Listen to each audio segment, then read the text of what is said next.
CPIE, alors je vous ai sorti des plaquettes si vous voulez, on est 80 CPIE en France. Et comme tous CPIE, on a des actions sur le territoire, d'études, de conseils, d'animation de projets, sur des thématiques comme biodiversité, l'alimentation, l'alimentation durable, les questions d'agriculture, les questions d'énergie un petit peu. Je regarde mon collègue. D'ailleurs, on a sorti quelques outils pédagogiques par rapport à ça. On est aujourd'hui dans un temps où finalement, je pense une bonne partie des citoyens n'arrivent plus à avoir une image à peu près claire des enjeux et des possibles. Ils voient les trucs qui tombent les uns après les autres, les boîtes qui ferment, les scandales, on voit bien qu'on n'a plus vraiment la main sur l'agriculture, sur l'alimentation, sur les dégâts environnementaux, sociaux, sanitaires. On voit bien qu'il y a des trucs qui marchent, mais l'idée qu'on soit en capacité de passer d'un système à l'autre, personne ne le...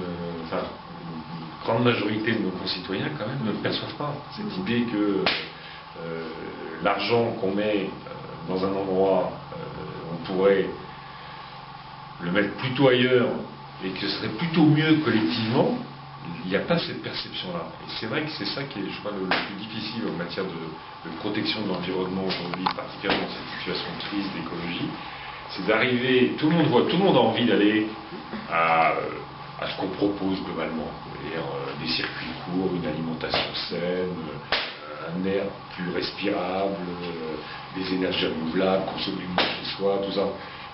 Tout le monde est là-dessus, mais une bonne partie de nos concitoyens ne croient pas qu'on puisse passer du point A aujourd'hui au point B, ou en tout cas ils ne voient pas comment on peut le faire. Et c'est vrai qu'il y a quelque chose aujourd'hui qui est difficile dans le combat quand même, qui est d'arriver à mettre en scène ce qui marche bien.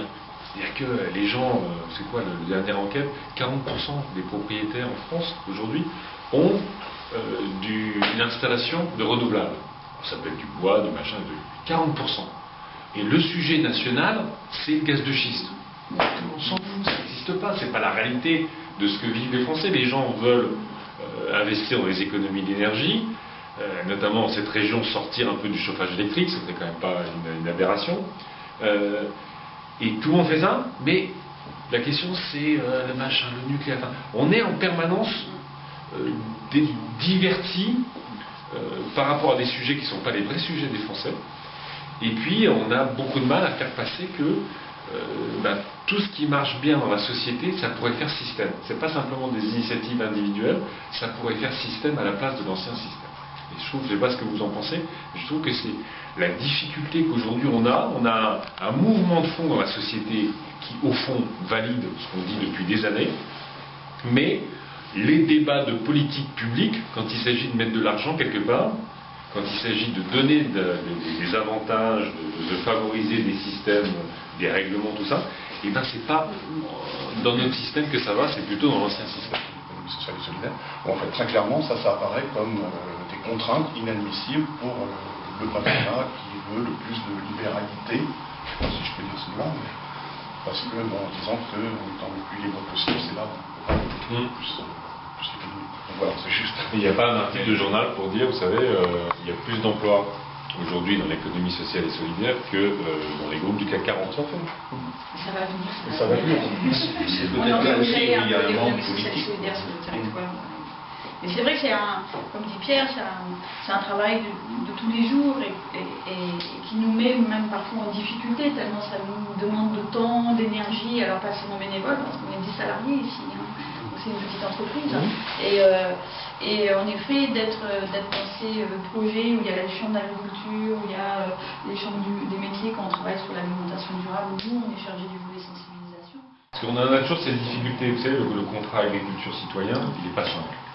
Mais quand vous dites qu'il faut un contrat de la société autour de l'agriculture, et que tout le pognon, et que toutes les politiques publiques sont uniquement décidées avec le syndicat agricole majoritaire, c'est un peu compliqué de dire que c'est la société qui... En revanche, si on mettait effectivement une logique qui vise à une rupture radicale pour faire qu'on soit sur les circuits courts, qu'on soit sur les démarches en matière de qualité de l'alimentation, évidemment l'environnement, le machin, la création d'emplois, l'installation, l'organisation des productions secteurs pour pouvoir alimenter, parce que c'est pas complètement toujours simple d'alimenter de la restauration collective comme elle est importante avec des produits bio.